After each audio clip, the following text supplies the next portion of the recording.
Mapagpalang araw po sa inyong lahat. Ngayon po ay araw ng Martes, ika-13 ng Enero. Pakinggan po natin ngayon ang mabuting balita ng Panginoon. Pagbasa mula sa unang aklat ni Samuel. Noong mga araw na iyon, matapos kumain sa silo, malungkot na nagtindig si Ana at nanalangin sa templo. Nagkataong nakaupo sa may pintuan ng templo si saserdoteng Eli. Buong pait na lumuluha si Ana at taimtim na nanalangin sa Panginoon. Ganito ang kanyang panalangin: Panginoon, Diyos na makapangyarihan sa lahat, kung diringgin ninyo ang inyong abang alipin at inyong kahabagan, kung hindi ninyo ako pababayaan, bagkus ay pagkakalooban ng isang anak na lalaki, ihahandog ko siya sa inyo habang siya ay nabubuhay. Hindi ko ipapuputol ang kanyang buhok. Habang nananalangin si Ana, pinagmamasdan siya ni Eli. Kumikibot ang kanyang mga labi, ngunit hindi naririnig ang kanyang tinig, sapagkat siya'y nananalangin lamang sa sarili. Dahil dito, inakala ni Eli na siya'y lasing. Kaya lumapit ito at sinabi, "Tama na yan, umuwi ka muna. Matulog ka para mawala ang pagkalasing mo." "Hindi po ako lasing," sagot ni Ana, "ni hindi po ako tumitikim ng alak.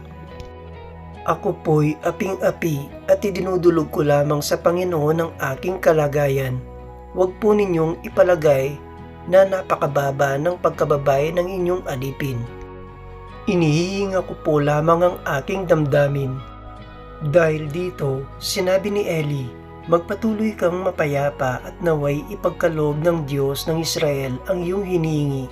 Sumagot si Ana, "Magkakatotoo po sana ang inyong magandang hangarin para sa akin." Pagkasabi niyon, nagtindig siya at kumain. Wala na ang bigat ng kanyang kalooban. Kinabukasan, maagang-maaga silang sumamba sa Panginoon at umuwi sa Rama pagkatapos. Sinipingan ni Elkana si Ana at dininig ng Panginoon ang dalangin nito. Naglihis siya at dumating ang araw na siya'y nagsilang ng isang sanggol na lalaki. Samuel ang ipinangalan niya rito, sapagkat ang sabi niya, "Siya'y kaloob sa akin ng Panginoon." Ang salita ng Diyos. Salamat sa Diyos. Salmong tugunan. Diyos kong tagapagligtas, pinupuri kitang wagas. Pinupuri ko kayo, Poon, dahil sa kaloob ninyo sa akin. Pinagtatawanan ko ngayon ang aking mga kaaway, sapagkat iniligtas ninyo ako sa kadustaan. Diyos kong tagapagligtas, pinupuri kitang wagas. Nagapi ninyo ang mga makapangyarihan at pinalakas ninyo ang mahihina. Kaya ang dating mayayaman ay nagpapaupa para mabuhay. Masagana ngayon ang dating maralita. Ang dating bahog, nagsilang ng mga anak.